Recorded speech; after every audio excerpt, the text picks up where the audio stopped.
Hey YouTube, and for those of you who are watching on the KWP channel, hey KWP Universe, not RUB3945 here, but RUB Figs here. If you missed a while back, I changed the name of my channel to RUB Figs. There's a card that just popped up for the video, the first video that I did from once I changed my name, if that makes any sense.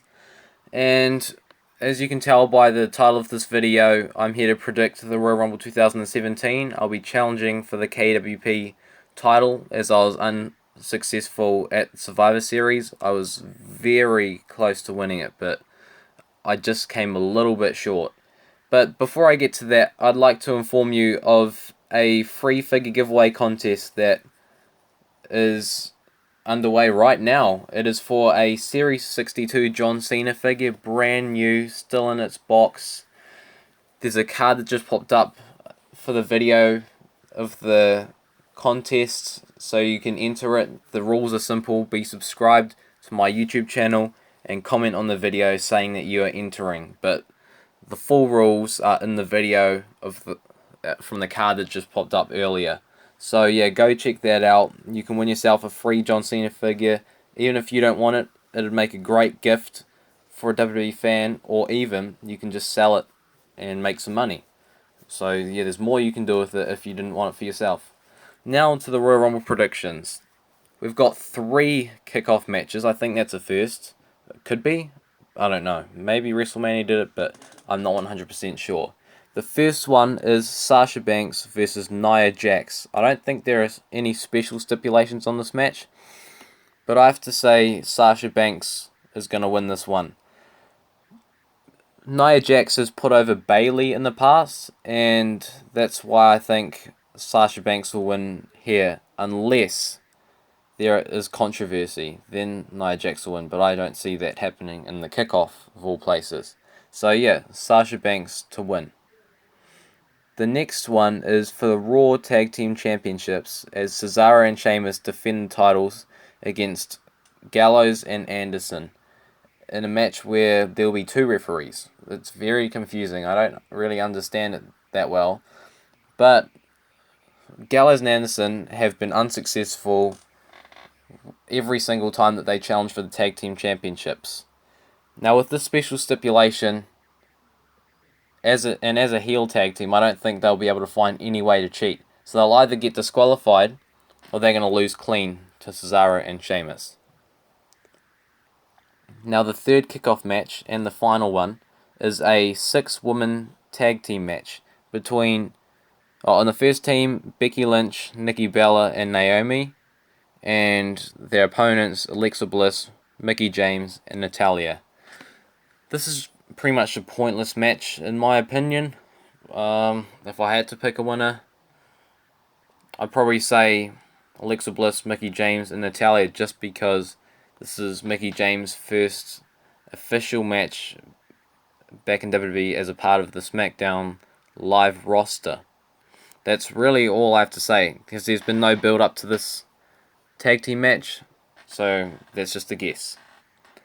Now, as we get into the main show, we have, for the Cruiserweight Championship, Rich Swann defending the belt against Neville. I have nothing against Rich Swann. He is a very talented wrestler, but I think it's time, finally, for Neville to win a championship in the main roster. Neville has never won a championship, which is why I think he deserves to win here, and which is why I think he will win here, because he is the king of the cruiserweights, and he's been showing it every week since he's been on the cruiserweight division in 205 Live. So yeah, there's not really much else to say. I think Neville will win this one. Now for the Raw Women's Championship, we've got Charlotte defending the belt against Bayley. I don't think Charlotte is going to lose here. She is the queen of the pay-per-views, as she calls it, or something like that. And I just don't see it happening. I don't see Bayley winning at the Royal Rumble. If Charlotte is to lose the belt, I think it'll be at WrestleMania, because then that'll be a big build-up for someone to finally defeat her on a pay-per-view in a singles match. So yeah, Charlotte for the win here. Next, we've got for the WWE Universal Championship, Kevin Owens defends the title against Roman Reigns in a no disqualification match with Chris Jericho in a shark cage above the ring. That's pretty random to me, but interesting nonetheless. Sadly, I think Kevin Owens' Universal Championship reign will be over at the Royal Rumble, and Roman Reigns will win. As much as none of us want to see it, or maybe a couple fans want to see it, but I don't know any that would like to see it.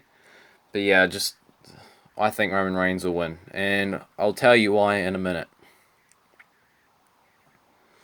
Now, for the only SmackDown match in the main card of the Royal Rumble, we've got for the WWE Championship, AJ Styles defending against John Cena. We've seen this match a couple of times last year. I'm not going to say I'm sick of it because it's been a while since we've seen it. But I think John Cena is finally going to beat AJ Styles.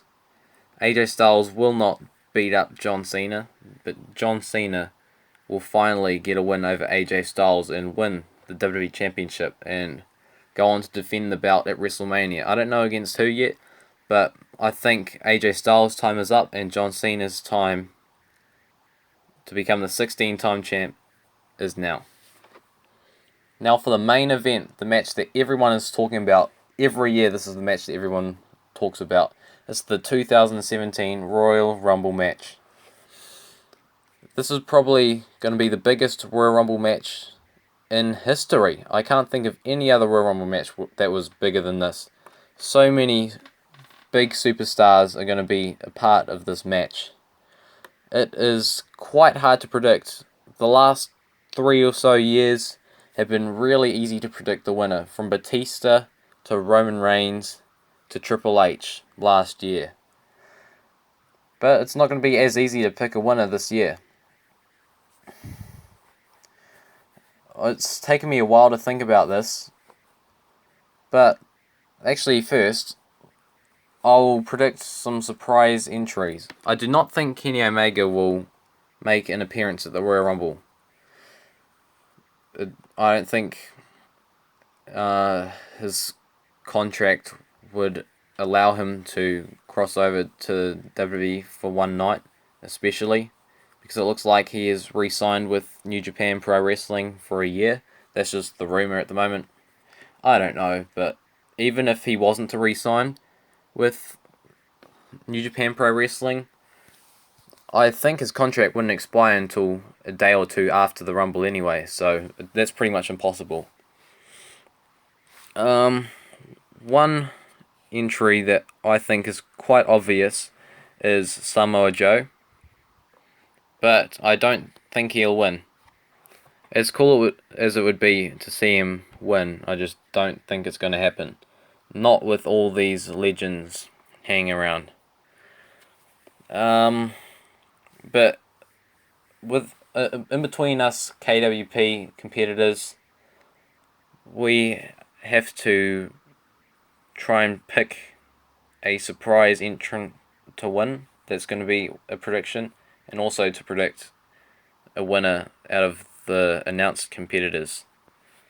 So for the surprise entrants, this is actually really risky because I don't even know if Finn Balor is cleared to compete, but I'm going to guess and predict Finn Balor to win out of the surprise entrants. That's just the most likely, in my opinion, and then if he does win, then he wins the Royal Rumble match and goes on to challenge for the Universal Championship that he never lost at WrestleMania. But out of the announced competitors and the person that I think is most likely to win, after a really, really hard decision, is going to be The Undertaker. My favourite superstar, but that's not why I'm picking him. It's going to be cool for me to even see him back in the Royal Rumble, but it would be even cooler for me to see him win 10 years after he won his last Royal Rumble match. It's really rare to see Undertaker in a match outside of WrestleMania, so I think he is coming back to the Royal Rumble to either win the match or set up a WrestleMania feud. But as I said earlier, I thought Roman Reigns would win the Universal Championship because of a special reason, and I think that'd be for Undertaker to win the Royal Rumble match and go on to WrestleMania to fight Roman Reigns. It's not a match that I want to see, and I know it's not a match that everyone else would want to see, but that's the way I think they're going with this. And yeah, I don't see why else Undertaker would be in the Rumble if it wouldn't benefit his WrestleMania feud, especially considering that only a few months ago he came off of hip surgery, so he's probably not 100% yet. So would he even be up to getting eliminated in the Rumble? I don't know. I'm probably being too ridiculous right now. I'm sure he would, but yeah, I'm predicting Undertaker to win. But yeah, there are also lots of other possibilities. So it was really hard this year. Yeah, the first Royal Rumble match in 3 or 4 years that it's been hard to predict. So yeah, that's my predictions. I'll be interested to see what everyone else is predicting. Leave a comment below on who you think will win the Royal Rumble match and tell me why, because I'm actually interested to see why you think that person will win, because the possibilities are endless. It's friends versus friends, foe versus foe, every man for himself, as WWE have been promoting it for the last few weeks. But yeah, very interesting. And yeah, what do I say? Spare the like button, and if you haven't done it already, subscribe.